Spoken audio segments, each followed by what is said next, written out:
Muy mal lo tendría que hacer yo hoy para que no salgáis de aquí con alguna recomendación apuntada. Y es que, creedme, lo que traigo hoy es canela fina. Bienvenidos a Victorian Spirit. Hola a todos, soy Adrián, bienvenidos a mi blog Victorian Spirit. Antes de empezar, permitidme hacer un breve anuncio para que no me olvide, y es que el sábado que viene, día 28, a las 6 de la tarde hora española, me voy a juntar con Alejandra del canal Acabo de Leer para hacer un directo en su Instagram sobre uno de los últimos libros que hemos leído juntos y que nos ha volado la cabeza. El libro es Expiación, de Ian McEwan, y estáis todos invitados a uniros si os apetece el sábado que viene en el canal de Alejandra. Y una vez dicho esto, podemos empezar con el vídeo de hoy, que es un book tag de lo más original, porque es algo así como un mueble de Ikea. Tú te lo montas a tu gusto. Es una idea original de María del canal Books and Tea. Os voy a dejar aquí el enlace con el vídeo que ella hizo y también en la cajita de información. Y os recomiendo que os paséis por su canal, no solo para ver este book tag que está fenomenal, sino para el resto de contenidos que sube, que están muy chulos. En concreto, la idea de María es hablar de nuestras épocas históricas favoritas a través de libros que hemos leído. Después de comerme mucho la cabeza, me he quedado con una lista de 6 épocas favoritas, pero eso sí, épocas sobre las que me gusta leer, porque es verdad que si me fijara en otro tipo de aspectos como podrían ser, no sé, la arquitectura o el arte, probablemente la lista sería muy diferente. Además he hecho una pequeña trampa que espero que María me permita, y es que de cada época os voy a hablar de 2 libros, uno que ya he leído y os recomiendo y otro que tengo ganas de leer. Así que nada, vamos a empezar con la primera época.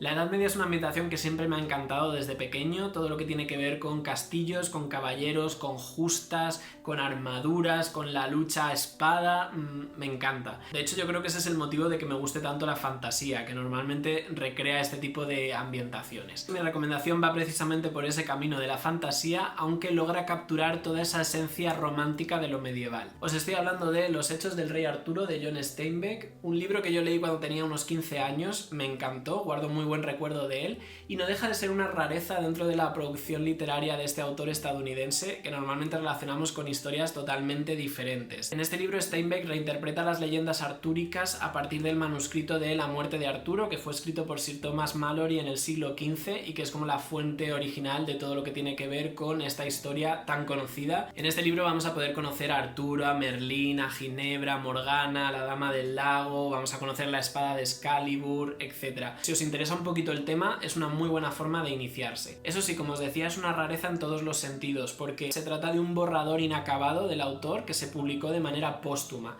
Y lo más curioso de esto es que cuando Steinbeck quiso publicar, lo que fue antes de ganar el premio Nobel, mantuvo una correspondencia con su agente y con su editor que se negaron a publicarlo. De hecho, para él fue una gran frustración porque él creía muchísimo en esta historia, él era un fan absoluto de Arturo, y lo mejor que tiene esta edición de Dasa es que una vez que termina el texto hay una recopilación de cartas que mantuvo Steinbeck precisamente con su editor, en las que él intenta convencerle para que lo publiquen, el otro le dice que no, y bueno, pues se va viendo como esa espiral de negatividad en la que se vio envuelto Steinbeck a raíz de este libro.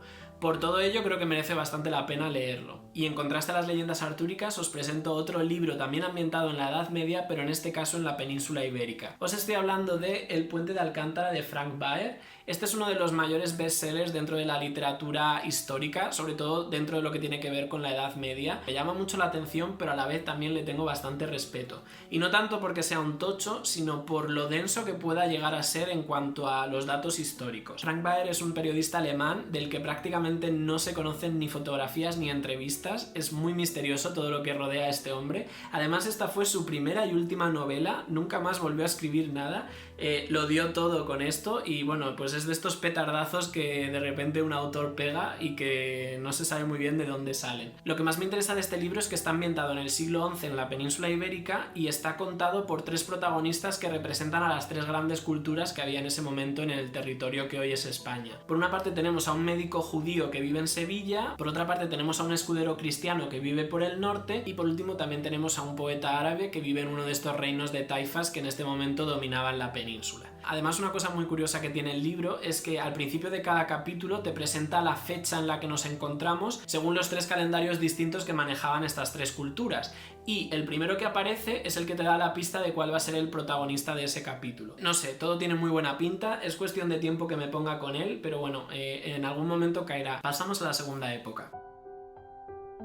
Lo que tenga que ver con los Tudor a mí me gusta muchísimo. Recuerdo la primera vez que visité la Torre de Londres, que es casi como un parque temático de los Tudor, y las horas que yo eché en esa visita, porque además iba solo y no tenía nadie que me limitara, ¿cómo me lo pasé? O sea, es que creo que es de las dinastías que más me gustan. En este caso el libro que os voy a recomendar es el único que no tengo en físico porque yo lo leí con el Kindle, así que os voy a dejar aquí la portada. Y en este caso os hablo de Londres de Edward Rutherford. Ya sabéis que este autor se ha especializado en hacer un tipo de novela histórica en el que elige un lugar y, bueno, pues cuenta toda la historia que tiene que ver con ese lugar, que puede ser una ciudad o un país, a través de distintas sagas familiares. Si os gusta mínimamente la ciudad de Londres y tenéis interés por su historia, es muy interesante acercarse a todos estos estratos o estas capas que han hecho que Londres sea lo que es hoy. Dentro de este libro, que es un pedazo de tocho que tiene más de 1000 páginas, una de mis partes favoritas es precisamente el periodo Tudor. La trama se va a acercar muchísimo a Enrique VIII y a sus dos hijas, a María Tudor y a Isabel I. También se acerca mucho a la figura de Shakespeare y a todo lo que tiene que ver con esas rivalidades que existían entre los distintos dramaturgos y los distintos teatros. Y bueno, precisamente porque abarca muchos años y varios reinados dentro de esta dinastía, pues me parecía una excelente recomendación dentro de esta época. Mi libro pendiente dentro del periodo Tudor es En la corte del lobo de Hilary Mantel, que supongo que lo conoceréis porque últimamente ha circulado bastante por BookTube, porque es una trilogía de la que acaba de salir el último tomo y bueno, pues se ha reeditado con estas cubiertas tan preciosas. Sobre la autora Hilary Mantel, solamente deciros que es la única mujer que ha ganado 2 veces el premio Booker y los 2 han sido con libros de esta trilogía, con el primero y con el segundo. O sea que mis expectativas están altísimas y en esta trilogía el protagonista es Thomas Cromwell, estadista y abogado al servicio de Enrique VIII, y bueno, pues por lo que tengo entendido vamos a conocer su vida desde que llega a la corte de Enrique VIII hasta su trágico final. Pero lo que más me llama la atención de esta trilogía es que el personaje de Thomas Cromwell normalmente se perfila como alguien deleznable, siempre es el villano en casi todas las historias que están ambientadas en esta época, pero sin embargo, por lo que tengo entendido, Hilary Mantel intenta presentarlo como si fuese el protagonista, es decir, él no es el malo de la película en esta saga y tengo mucho interés por ver cómo hace eso, cómo una figura tan negativa en principio como la de Thomas Cromwell se puede blanquear o se puede hacer interesante al gran público. Bueno, aquí también he hecho un poquito de trampa porque directamente debería decir que mi ambientación favorita es el siglo XIX, así en bloque, pero claro, es tan amplio y hay tantas diferencias entre las distintas décadas y los distintos escenarios que no tenía sentido, así que lo he dividido en 3 épocas y la primera de ellas sería la época de la regencia en Inglaterra o, dicho de otra manera, los primeros años del siglo XIX. Para mí sería un crimen haber elegido esta época y no hablaros de una de las autoras más representativas de la misma y además una de las más queridas por mi parte. Así que vamos a ello. Os estoy hablando de Jane Austen y en este caso de Persuasión. Esta es la última novela que escribió Jane Austen, de hecho se publicó de manera póstuma y bueno, siempre me ha parecido que hay una evolución importante en su manera de escribir en esta novela. Tanto ella como narradora como sus personajes me parecen más maduros que en algunas de las novelas anteriores. Y es un libro que yo disfruté muchísimo, la verdad. Es como muy tranquilo, muy calmado. En otros de los libros de Jane Austen hay muchísimo más enredo, muchos más malentendidos, como que sufres un poco más en el sentido de que las cosas a veces se pueden liar mucho y sin embargo en este libro es como que todo va a un ritmo mucho más calmado. Tenemos una premisa muy sencilla en la que la protagonista, Anne Elliot, se arrepiente de haber rechazado al amor de su vida, mal asesorada por una persona muy cercana a su familia y bueno, cuando vuelven a reencontrarse pasados los años con este hombre que es el capitán Wentworth, vuelven a aflorar todo tipo de sentimientos en ella y tenemos siempre la duda de qué estará pasando por la cabeza del capitán Wentworth. ¿La habrá olvidado? ¿No? ¿Cómo seguirá esta historia de amor después de esa interrupción que tuvo?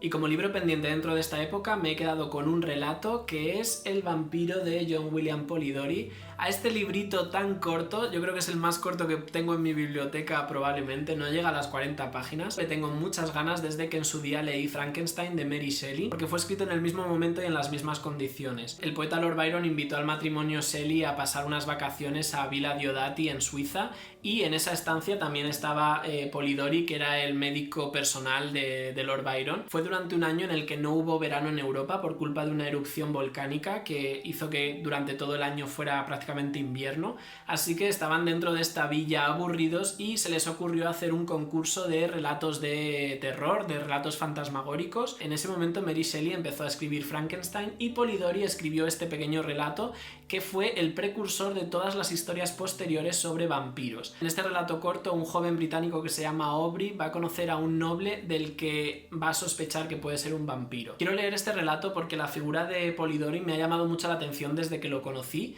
De hecho, esta edición me encanta porque este es un retrato del propio Polidori. Es uno de estos personajes románticos atormentados que me encantan. De hecho, tuvo muchos problemas con esta obra porque la autoría se le atribuyó a Lord Byron en principio y bueno, pues a raíz de esto y de otros acontecimientos, al final Polidori acabó suicidándose y bueno, pues no sé, tengo ganas de leerlo. Seguimos en el siglo XIX, pero en este caso cambiamos de continente y de país, nos vamos a Estados Unidos y a esos años que van antes, durante y después de la Guerra de Secesión, que es otra de las ambientaciones que me encanta para leer sobre ella o para ver películas. Y bueno, en este caso mi recomendación es uno de estos libros que te mete directamente en la Guerra de Secesión sin anestesia ni nada. Os estoy hablando de El rojo emblema del valor de Stephen Crane. Curiosamente es una obra muy valorada por el realismo que hay en el tratamiento de las batallas y de los momentos que son puramente de guerra, a pesar de que su autor Stephen Crane no llegó a vivirla, porque cuando él nació la Guerra de Secesión ya había terminado. Pero bueno, parece que llevó a cabo un proceso de documentación exhaustivo y la verdad es que cuando lees esta obra te ves metido directamente en un campo de batalla. Este tema de las armas y de las estrategias militares y tal me suele cansar bastante, pero en este caso sí que me gustó, sobre todo por el enfoque que se le da. En este libro vamos a conocer a Henry Fleming, que es un soldado unionista de 18 años que una vez que se ve en el campo de batalla va a tener tanto miedo por su vida que va a salir huyendo, pero una vez que consigue escapar, su arrepentimiento y su vergüenza van a ser tan grandes que no solo va a querer volver a la batalla, sino que además su objetivo va a ser salir herido, lo que él denomina el rojo emblema del valor que da título a la novela. Con lo cual en este libro se abordan los dos grandes miedos que tiene cualquier soldado: ese primer miedo a perder la vida, que es probablemente el más natural, y ese otro miedo a no alcanzar la gloria, que probablemente es el más censurable, pero bueno, que también es el más rico, el más interesante. Y como uno de mis grandes pendientes dentro de esta época, me he querido quedar con Las aventuras de Huckleberry Finn de Mark Twain. Este es uno de los grandes pendientes que llevo arrastrando muchísimos años porque es la continuación de Las aventuras de Tom Sawyer, que probablemente sea uno de los primeros clásicos que yo leí cuando tenía unos 12 años. Huckleberry Finn aparecía en ese libro, era uno de los mejores amigos de Tom Sawyer y el hijo del borracho del pueblo. Y en este caso es como si Mark Twain hubiese hecho una especie de spin-off de este personaje, porque la novela justo arranca donde termina la de Tom Sawyer. En ella vamos a ver cómo Huckleberry Finn se escapa de su casa y huye por el río Mississippi junto con su amigo Jim, que es esclavo,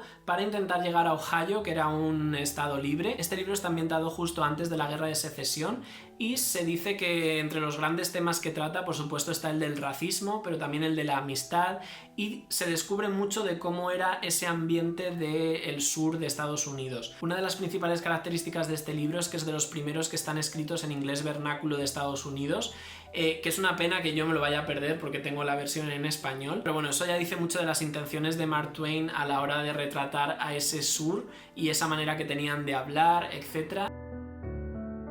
Y la última parada en el siglo XIX, como no podía ser de otra forma en este canal, es en la época victoriana. Es evidente que me encanta, pero sí que debo decir que, bueno, la época victoriana abarca muchísimos años y a mí principalmente lo que más me interesa desde siempre es el final de la época victoriana, cuando Londres se convierte en un lugar muy poco seguro, donde reina el crimen y donde al doblar la esquina te puede pasar de todo. El primer libro del que os voy a hablar es un cómic y es From Hell de Alan Moore. Esta creo que fue mi última lectura de 2019, creo que además la terminé en plan los últimos días de diciembre.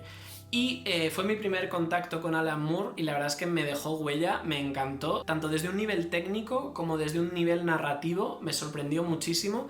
Y bueno, aparte es que la historia no pudo gustarme más. El libro se centra en los asesinatos de Jack el Destripador y lo hace adoptando una de las muchísimas teorías que existen sobre la identidad de este asesino, al que se le atribuyen 5 muertes de 5 mujeres en 1888 en Londres. Y bueno, lo curioso de este libro es que la gracia no es descubrir quién es Jack el Destripador, eso te lo dicen desde casi el segundo capítulo. La gracia de este libro es descubrir todo lo que hay detrás de ese asesino de su motivación y de cómo se recrea en esa labor que él está haciendo, que prácticamente le da como tintes míticos y mágicos. A pesar de que sea en blanco y negro todo el cómic, es terriblemente explícito en todo, tanto en el sexo, en la violencia, en el lenguaje que se utiliza, en todo.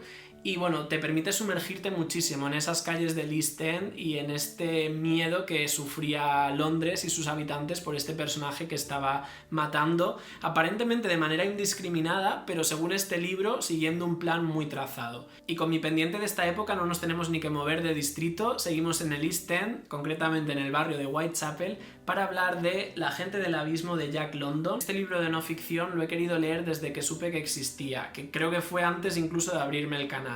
Y sin embargo, por unas cosas o por otras, no le he encontrado todavía el hueco.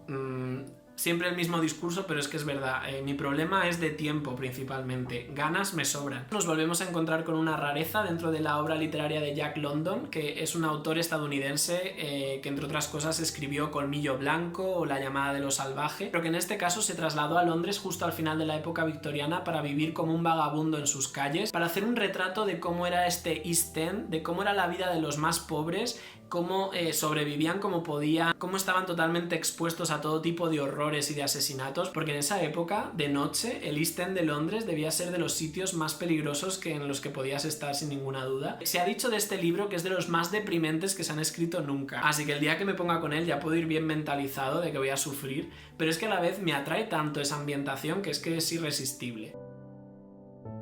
Y vamos ya con mi última época favorita, que se podría resumir como las primeras décadas del siglo XX, pero que en este caso yo le he puesto el título de Primera Guerra Mundial y Periodo entre guerras, porque digamos que es lo que me interesa de este momento. El libro que os voy a recomendar yo lo tuve que leer durante la carrera en la asignatura de Historia y lo recuerdo como uno de los que más me gustaron de ese periodo. Se trata de Una princesa en Berlín, de Arthur R.G. Sonsen. En ella vamos a ver cómo un joven americano se instala en el Berlín de los años 20 y establece contacto con la familia Ballstein, que es una familia muy rica e influyente de banqueros judíos, y vamos a ser testigos de cómo se gestó el antisemitismo que luego estallaría en la Segunda Guerra Mundial y también todo ese rencor que generó el final de la Primera Guerra Mundial en la sociedad alemana, cómo se vieron en una situación económica terrible y cómo todo ello les indujo a dar los pasos que luego pues desembocarían en la Segunda Guerra Mundial. Antes de leer este libro yo casi no tenía ninguna referencia sobre esta ambientación, más allá quizá del musical de Cabaret, y me ayudó muchísimo a conocer cómo era la sociedad alemana de esa época y a entender cómo Hitler pudo llegar al poder. Si os interesa el periodo entre guerras y sobre todo la Alemania de esa época, me parece una gran opción. Y vamos con el último libro que aparece en este vídeo, que es mi pendiente para este periodo y que sale directamente de vuestros comentarios. En cuanto me hablaron de ella supe que me interesaba leerlo y que quería tenerlo, y bueno, pues para que veáis que vuestras recomendaciones no caen en saco roto ni muchísimo menos.